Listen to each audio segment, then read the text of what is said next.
जी दोस्तों नमस्कार। आप सभी का छोटा भाई करण बिहारी आप सभी के बीच एक नया अपडेट लेकर आया है। दोस्तों आप सभी को बोलबम का गाना एक लेकर आया है। दोस्तों आप सभी को सावन का पावन महीने का गाना लेकर आया है। दोस्तों आप सभी के बीच धमाल मचाने के लिए बोलबम का गाना आ गया है। दोस्तों जी दोस्तों तो आप सभी लोग इस गाना का नाम है दोस्तों काहे ले रुसल हो गौरा। गाना का नाम है दोस्तों।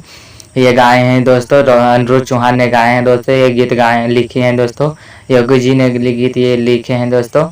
जी दोस्तों तो ये मतलब आप सभी के बीच ये धमाका सॉन्ग आ गया है। दोस्तों आप सभी लोग ये गाना सुनना चाहते हैं या देखना चाहते हैं दोस्तों तो आप सभी लोग इस वीडियो के नीचे इस वीडियो के नीचे डिस्क्रिप्शन में आप सभी को लिंक मिल जाएगा दोस्तों। तो आप सभी लोग इस लिंक को दबा करके इस वीडियो को जरूर सुनना दोस्तों। आप सभी लोग को अच्छा लगे ये वीडियो तो लाइक शेयर सब्सक्राइब जरूर करना दोस्तों। हमारे अभी यूट्यूब चैनल अभी तक हमारे सब्सक्राइब नहीं किए हैं दोस्तों तो हमारे यूट्यूब चैनल को सब्सक्राइब करें, लाइक करें, शेयर करें।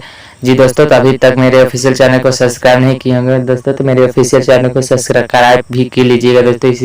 इसी वीडियो के नीचे में डिस्क्रिप्शन में आप सभी को लिंक मिल जाएगा दोस्तों। जी दोस्तों तो धन्यवाद दोस्तों।